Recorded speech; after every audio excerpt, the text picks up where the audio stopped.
With the latest agriculture news from across the state and nation, it's time for the AgNet News Hour from AgNet West. Here's your host, Sabrina Halverson. Good morning, and thanks for joining us this morning on the AgNet News Hour. We're starting off today with this week's Almond Update, brought to you by the Almond Board of California. And for that, I'm talking with Clarice Turner, who is the CEO and president of the Almond Board. All right, Clarice, we had some information that came out recently about almond acreage around the state, and it showed another year of drop in almond acreage. And of course, farmers don't have to tell anybody why they are taking out their almonds or other crops, but I was just wondering if we could get some insight into that from you, being the almond expert around the state. So with the new information that has come out, it shows, I believe, that it's been 2 consecutive years for the first time since mid-90s that we have seen a decline in almond acreage.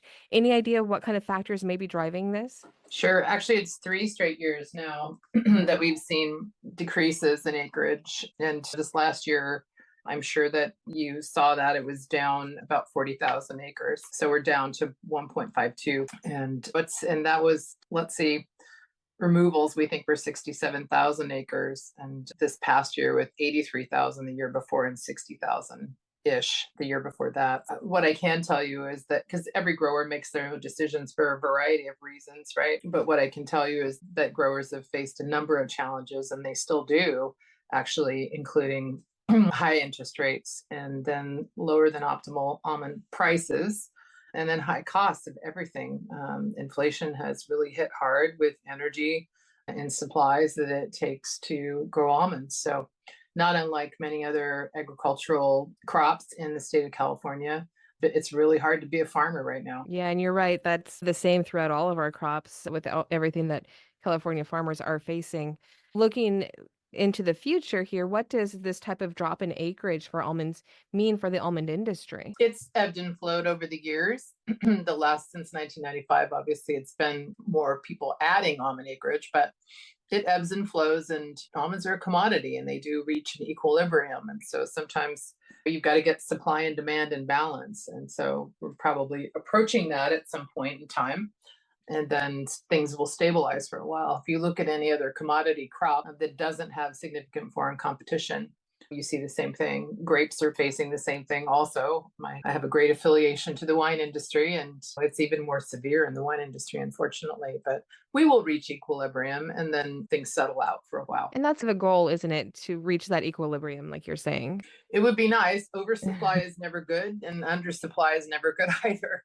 One of the things that, as I do travel the world, California almonds are known for is having the best quality almonds in the entire world. And really importantly, having a consistent supply. So we don't run out, because people are creating all sorts of fabulous things with our almonds all around the world. And it's important that when they want to order them, to ensure that the almonds are at the freshest, that they know 8 weeks from when they order them, they're going to arrive on a ship any time of the year. So it's critical for our buyers around the world that we are able to produce that consistent supply. And we do. We have right now we're at about 500 million pounds of carryover, which ensures that we have inventory from one crop year to the next, so that buyers have consistent supply. And that's a really big deal. And there's nobody else in the world that can do that. Yeah, and that is a huge deal, so that buyers know that supply will be there when they need it. Absolutely. It's important. Again, holidays drive a lot of buying around the world, and they occur all year long in different cultures throughout the world. We're talking with Clarice Turner, CEO and president of the Almond Board of California. This is the AgNet News Hour. I'm Sabrina Halverson, and we'll be right back. This segment is brought to you by Live Earth Products. To get to know a little more about Live Earth Products, we're talking on the phone today with Vice President Russell Taylor. Live Earth, from what I understand, is celebrating 35 years in the industry. Tell us a little bit about how the company has evolved over those years. Yeah, so it's interesting. 35 years ago, when we were promoting humates to do some of these things, such as nutrient use efficiency, at the time, fertilizers were very inexpensive, and so these regenerative agriculture and soil building ideas were fairly nascent. They weren't embraced by mainstream agriculture and mostly encouraged by hippies and some of these environmentalists. So it's really changed in the last 35 years, where nutrient use efficiency has become a big deal. And all of a sudden these ideas that we were talking about the 80s that weren't very mainstream are quite in the main now. And I joke that we were cool long before we were cool. We just didn't know it. But the truth is, to be a leader and a visionary in this industry, it took 35 years for us to really realize that these products are needed and necessary for modern agriculture. So looking to the future then, any new innovations, new products that Live Earth is working on that you want to talk about now? The most interesting thing is the effect on these products on Western soils. Now, sometimes with a old product, a new application makes the product new again. And the one thing we're seeing is, particularly in Western soils with high calcium and high lime, that humates actually help react some of the sodium in the soil and make a beneficial use of the calcium that's already in your soil. We did some trials with the Tulare pistachio trial, and we saw the salts in that soil profile move. We saw them immediately respond to the application of the humic acids and the humates and mitigate some of the effects of those salts. So while these are old products, it's given farmers a new tool to combat some of their salt issues, which is an ongoing and continual problem in California. To get to know more about Live Earth products, you can visit them online at liveearth.com. That is spelled LIVEARTH.com. Welcome back to the AgNet News Hour. Here's Sabrina Halverson. Welcome back. We are talking with Clarice Turner, CEO and President of the Almond Board of California. And so speaking of other places around the world, you actually were just on a couple of whirlwind trips here. You visited China and Europe for the industry here in California. Can you talk a little bit about your trips? Yeah, absolutely. Very enlightening. Mm-hmm. Completely whirlwind from 7 a.m. to 11 p.m. every day, as many days as we're there, pretty much. We just try to really make the best. We're spending grower dollars, so we really take it very seriously in terms of why are we going somewhere? What's our objective? What do we hope to get out of it? And then I actually just had a debrief call this morning on the Europe Food Ingredients Europe trip, just to talk about what are our takeaways and was it worth it? But anyway, going to China, there is an event called CIIE in China, which was created by their leadership to try to showcase all of the different organizations in China and all of the different buyers in China with respect to agriculture in general. And lots of different other things too, but agriculture in general for us. The US had a US pavilion with lots of different representation from different ag groups around the world. We also had a trade mission, which I toggled in and out of being part of. And again, that's building relationships in China, especially in an era where we're facing potentially more tariffs, although almonds already have 55% tariffs, while Australia has 0, by the way, and they're the second largest producer of almonds in the world. So it's relationships in these times where you don't know what's going to happen. There's uncertainty that can actually prevail in terms of getting some small wins that may allow you to have the difference between being able to export to a market or not. China used to be our #1 export market, and it fell to #5 once the tariffs were introduced. That's unfortunate, and there are ways to try to keep those relationships strong. We love the Chinese buyers, and we see a lot of potential for the Chinese market. So it's important to show up because the relationships do matter in times like these when you don't know which direction the politics are going to go. So that's China. Mm-hmm. And then what about Europe? Europe, we were doing a number of things in Europe, trying to understand trends with our buyers in terms of formulation, both in food service and also consumer packaged goods. We did a little bit of that in China as well. Overwhelmingly, so the show that we were at, and we had a booth again in the US Ag Pavilion, and that is to showcase the 14 different forms of almonds. So most chefs probably know how to formulate with 3, maybe 4 whole, chopped, diced, sliced, but they don't know about defatted almond flour, and they don't commonly use almond oil or butter or flour in the different dishes that they're familiar with making. So we were showcasing some really cool and very delicious samples of things that you could make with 3 or 4 of those, particularly butter and oil and flour. Flour is commonly used in a lot of pastries, in France in particular. Outside of almond croissant, it's in macarons as well as marzipan in Europe, and a lot of supply goes to making those different confectionaries during the year. But there's so much more that it can do because the nutritional density of just that little kernel is so incredibly off the charts. Any form you make it into that's 100% almond is just amazingly nutritional. So what we're trying to do is trying to understand from an innovation standpoint, where are these trends going, and are they actually trends or are they mainstream? And our conclusion, and we still have a few more months of toggling through the data and our observations, is that plant-based is here to stay, especially plant-based protein, because there are so many diet preferences, but now nutritional preferences. And I think AI is only going to accelerate this and being able to connect the dots of just how powerful what we eat and what we put in our bodies is to our overall health. We're right on this wave, and we're innovating like crazy. We just started an innovation task force, actually, of industry experts, of food science people, as well as professors, academia, and lots of other food experts, because we want to be there. We want to be a solution, and we know that we are, and we want to help people create new products with almonds included to increase their nutritional density of their product, which is what they want for their consumer. So I'll stop there. That's a long-winded answer, but there's a lot going on in this space, Sabrina. Yeah, and I love the idea. It's hard for me to wrap my brain around the idea of creating new products with almonds because there's already so many that are so usable. But the idea of creating new technologies in what we're cooking with and creating these new products from almonds, I love it. Sounds fantastic. I love the idea, but it's hard for me to even imagine what is possibly out there. Imagine having almond powder added to your smoothie instead of pea powder or whatever else it is. Is it whey powder? I think that's Yeah. right. But those don't taste good.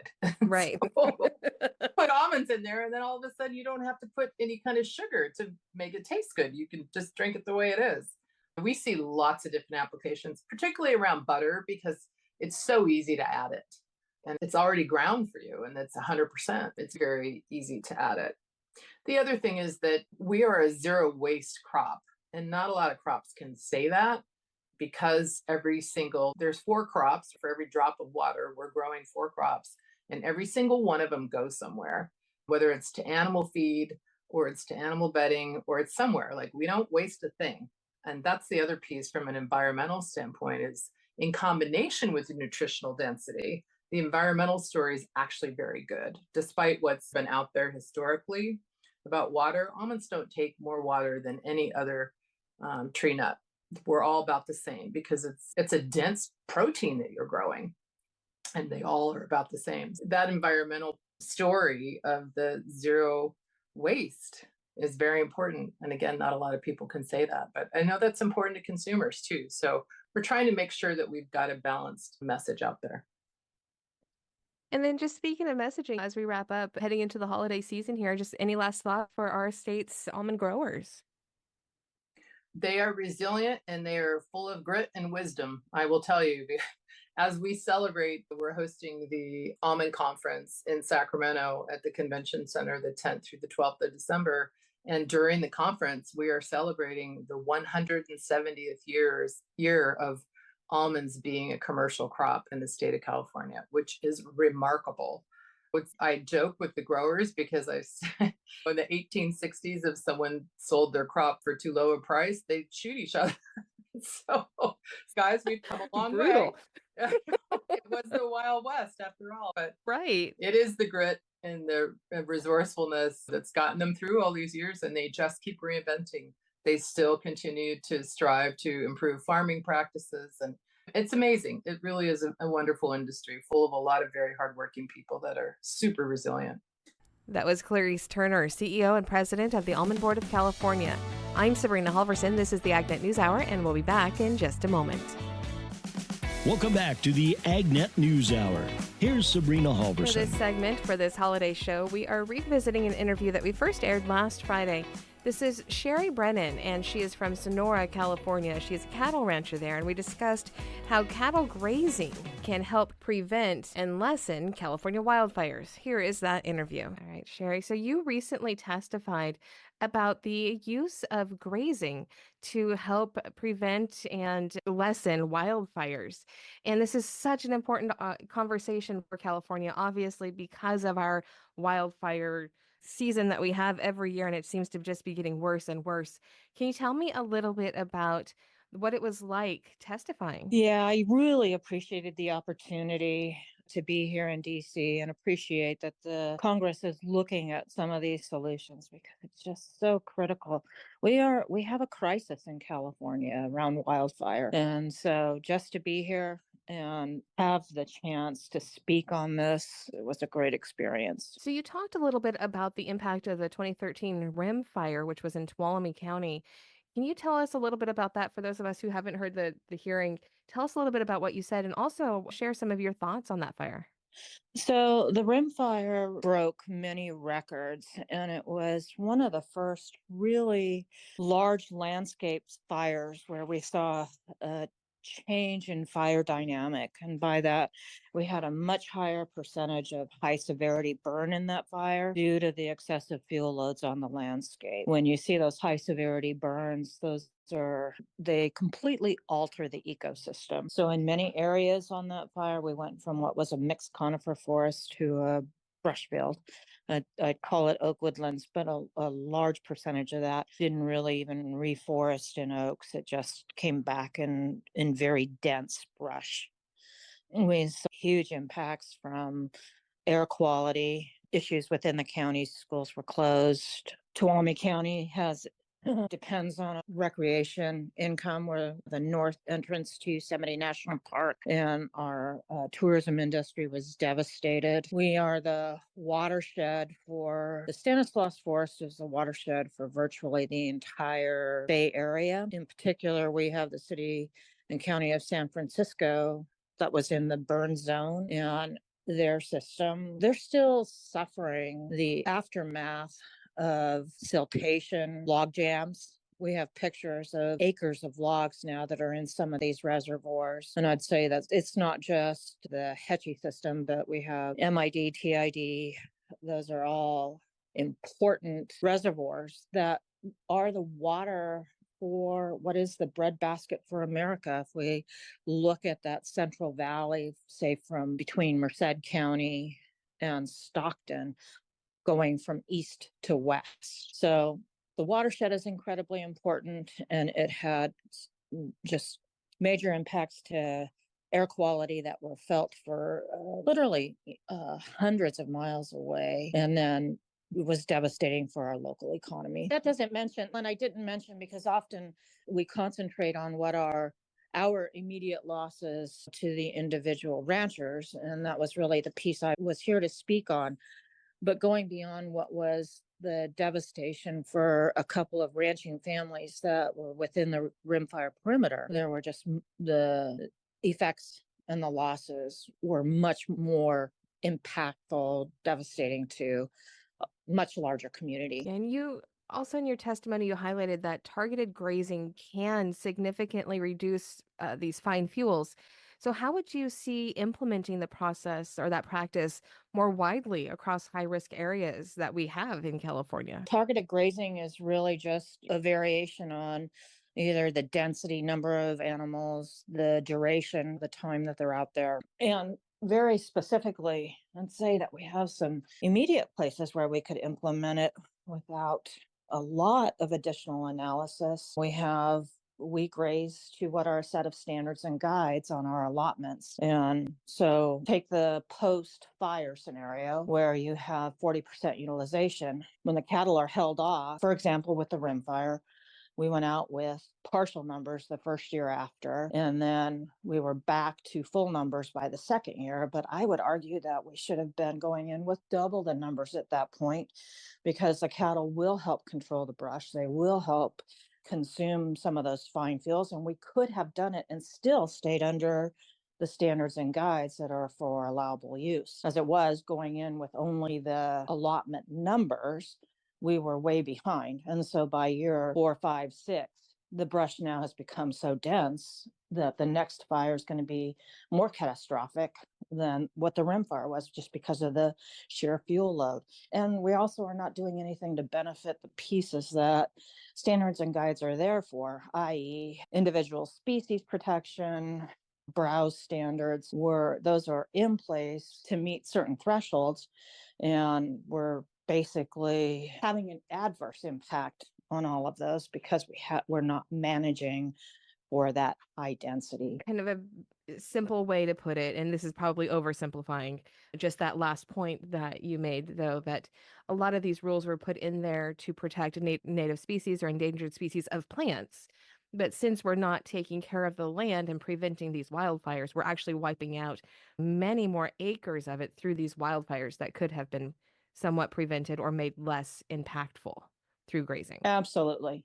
In an attempt to protect, we actually ended up destroying 40 nesting sites. We wiped out, I believe, a fifth of the known great gray owl sites in the state of California. A fifth of those were wiped out in the rim fire. And the measures that are put in place to protect some of these animals, whether it's plants, wildlife, amphibians, birds, we actually end up destroying it. And we destroy it in such a way that they don't come back. We're going to take a quick break, but we will continue this conversation with Sherry Brennan right after this. I'm Sabrina Halverson. This is the AgNet News Hour, and we'll be right back. Welcome back to the AgNet News Hour. Here's Sabrina Halverson. We're talking this morning with Sherry Brennan. She is a cattle rancher from Sonora, which is in Tuolumne County, and she has seen firsthand the effects of wildfires in California. And we're talking about how cattle grazing can help lessen those wildfires. As a California rancher, what challenges would you say that you face when it comes to balancing wildfire prevention with regulatory compliance? Again, some of these regulations that we're just talking about clearly are not working, but you still have to follow them because it's the law. What is that balance for you? That balance is going to be finding some relief through the regulatory piece that Congress can implement. And that was why this particular legislation, I think, can be so impactful, because it says that now we need to implement. We don't need to keep studying this for another decade and debating it. We need to implement. And there are scenarios and places where we can do it. We can do it immediately and actually do it in a way where we are still grazing under the current standards and guides that are recognized in the Sierra Nevada framework. So there is some proposed legislation.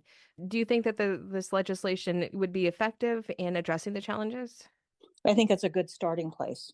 I think there's more that we can do with regards to authorities that will allow flexibility, because that's what we're not flexible.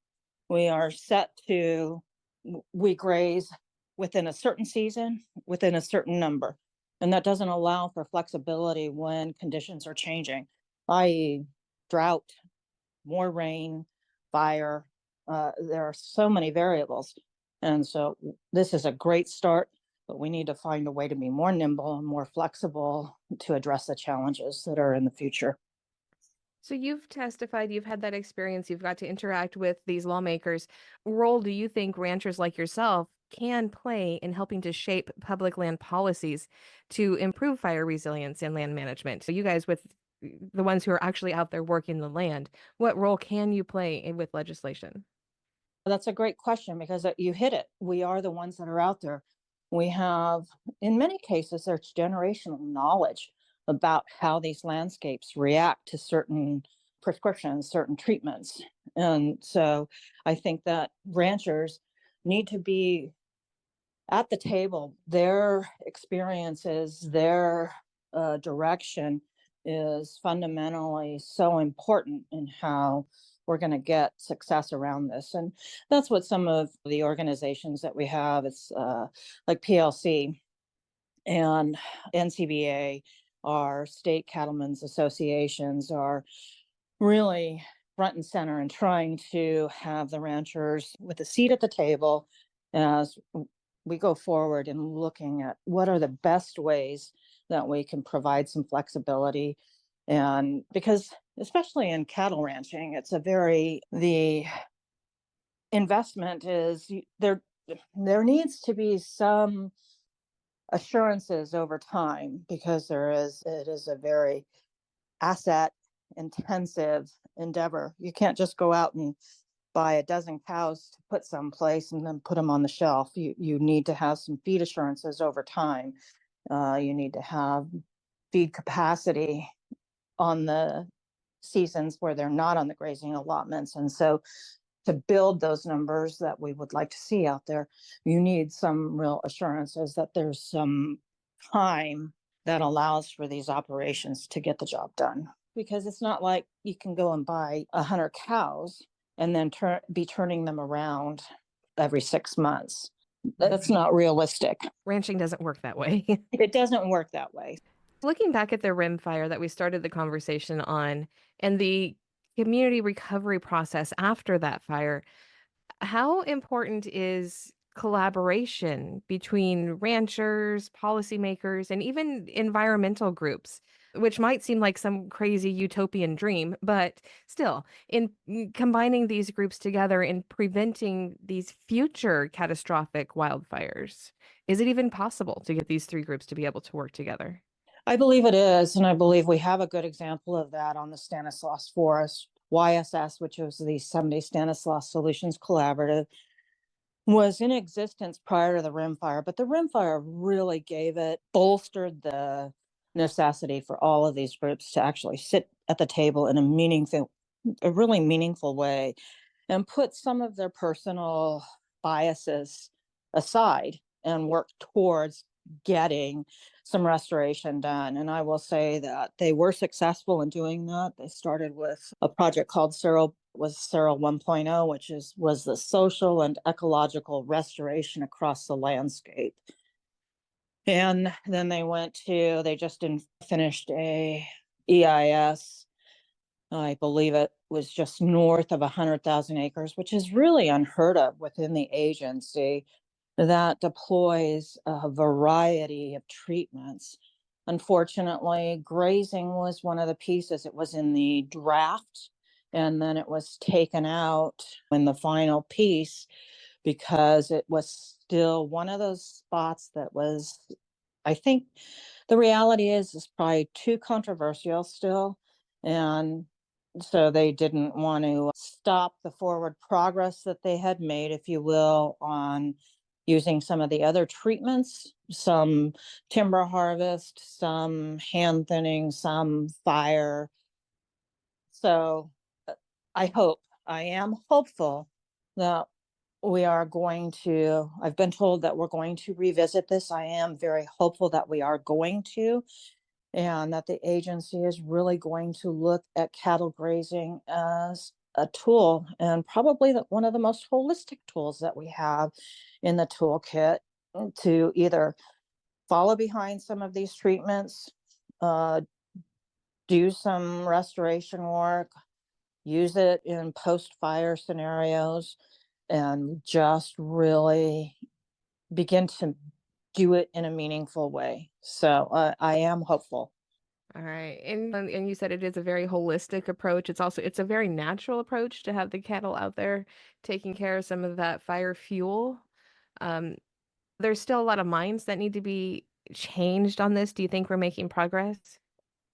I do. And I've had conversations with some folks in places they were just dead set against cattle. And now they're starting to look at how we're managing them and some of the success that we've seen with techniques that we can use with regards to herding and supplements, and the effectiveness that we've had in some areas with getting those fuels off and still maintaining some of the biological values that they hold near and dear. And I would say we all hold them near and dear. We want healthy landscapes. I think ranchers provide more habitat.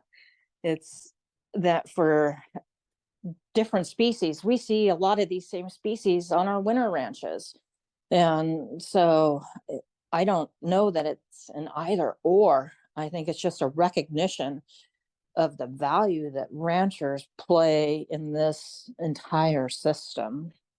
All right, Sherry, thank you so much for all of the information and for taking some time today. It's an important topic, and I'm really glad that we got to talk about it today.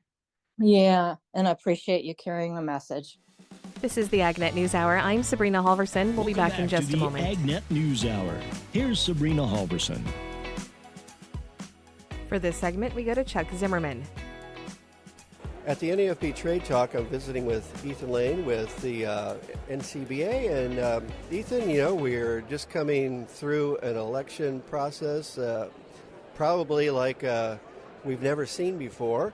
And tell us a little bit about, what's happening here in relative to what we've seen when it comes to the cattle industry. Well, this is obviously a pretty pivotal election for a variety of reasons.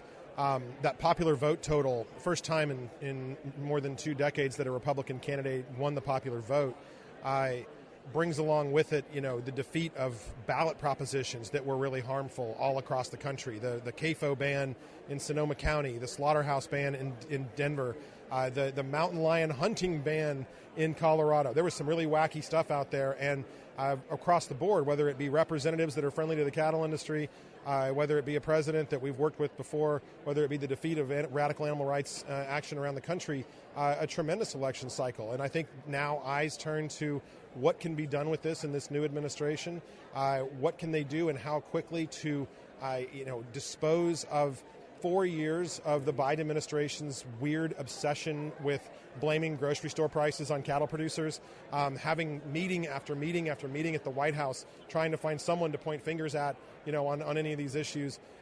It's a reset and a great opportunity with both houses of Congress in the same spot to kind of right the ship and maybe spend less time talking about politics and gridlock, right? And just get a few things done, get a farm bill passed, and let's all focus on something else for a little while. I think that's what everybody's sort of hoping for.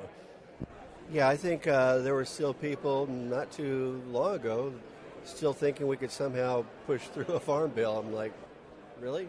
I mean, honestly, I'm there now in lame duck. I wasn't before the election, and I am now. And I think my counterparts with other trade associations, particularly in the barnyard, are all kind of looking at this the same way at this point. You have this moment in time now where you've got a bill that passed out of the House Ag Committee on a bipartisan basis. 4 Democrats voted for it. Everybody in agriculture, everyone in this building right now likes that bill. They got the things that they needed. There's no harmful poison pills. G.T. Thompson deserves an incredible amount of credit for the work that he did putting that package together. And the objections we heard from the Democratic side of the aisle maybe aren't nearly as bad looking at what they might be dealing with next Congress as they've been the last few months. So I think there are a lot of us that feel like maybe there's a moment in time here where they could put the pieces together and get this cleared off the decks before we go into the 119th Congress. And we would certainly advocate for that. What else would be of interest in terms of what we've seen happen? Because it's going very fast to fill in some of these important positions. And there's going to be a heavy focus on nominations and filling out the president's cabinet in the first 100 days. But there's been discussion for months about how to tackle the tax package that's expiring. The best case scenario was exactly what we're looking at, which is Republican control of the House, the Senate, and the White House. Because remember, this is the Trump tax package from 2017. This is his product. So he, I think, is going to be very focused on getting that renewed, whether that's through the budget reconciliation process or elsewhere. I think that's going to be a priority right out of the gate. Certainly for agriculture, there's too much at risk here if we don't get those tax levels preserved by the end of this year. It's always, you hear people who are opposed to it calling it new tax cuts, and that's not a fair way to say it, because it's the rates that people are dealing with now, right? It's preserving the current levels. So I think that's going to be a fairly dominant conversation, and particularly so if they're able to do something with the Farm Bill and get that off everybody's plates. All right, before we close, anything else you want to touch on that we didn't? I think this is going to be an interesting couple of years, particularly since this coalition that elected the president has some newcomers that don't view agriculture the way a traditional Republican has viewed agriculture. Robert F. Kennedy Jr. being in the mix adds a new wrinkle, and it's something that I think we're going to really need to take seriously in American agriculture. We have the science. We produce the safest, most abundant food supply in the known universe, and that is not an exaggeration. It's going to be really important for us to hammer that home, to educate those folks in the administration that don't understand that. We know that the president does. We know that he is a major champion of American agriculture, but we need to take that conversation seriously. We need to show up, and we need to make sure that we come with our facts and figures and our science to show what an incredible job the U.S. cattle industry does and U.S. agriculture does. All right, well, thank you very much, Ethan, for visiting with me here at the NAFB Trade Talk. I'm Chuck Zimmerman reporting.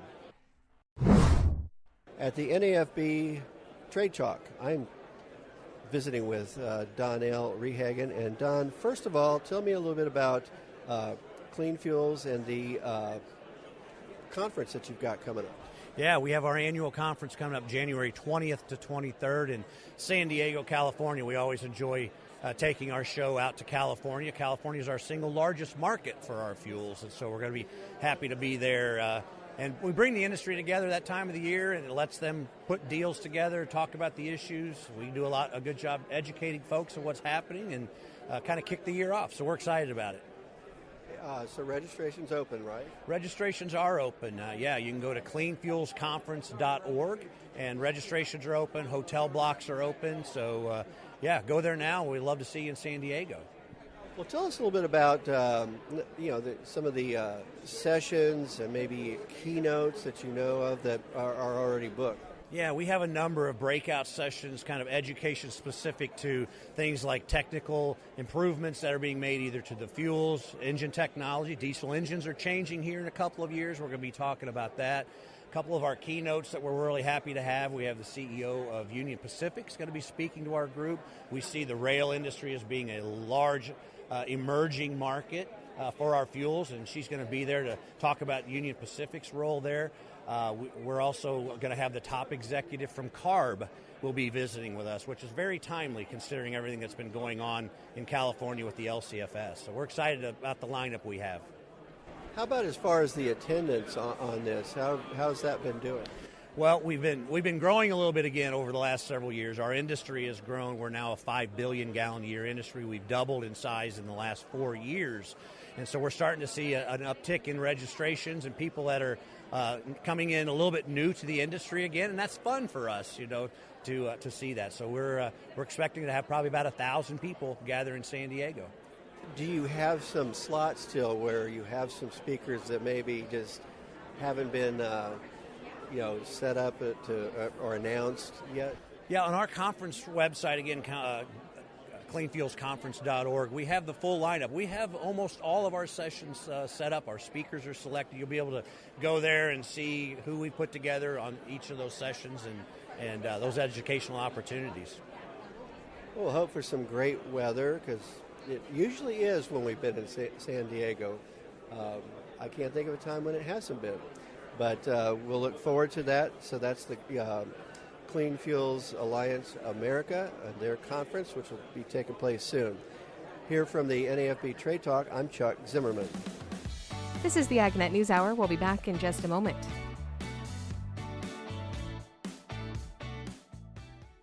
This segment is brought to you by Live Earth Products. To get to know a little more about Live Earth Products, we're talking on the phone today with Vice President Russell Taylor. Live Earth, from what I understand, is celebrating 35 years in the industry.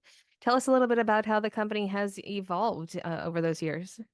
Yeah, so it's interesting. 35 years ago, when we were promoting humates to do some of these things, such as nutrient use efficiency, at the time, fertilizers were very inexpensive, and some of these regenerative agriculture and soil building ideas were fairly nascent. They weren't embraced by mainstream agriculture and mostly encouraged by hippies and some of these environmentalists. So it's really changed in the last 35 years, where nutrient use efficiency has become a big deal. And all of a sudden, these ideas that we were talking about the 80s that weren't very mainstream are quite in the main now. And I joke that we were cool long before we were cool. We just didn't know it. But the truth is, to be a leader and a visionary in this industry, it took 35 years for us to really realize that these products are needed and necessary for modern agriculture. So looking to the future then, any new innovations, new products that Live Earth is working on that you want to talk about now? The most interesting thing is the effect on these products on Western soils.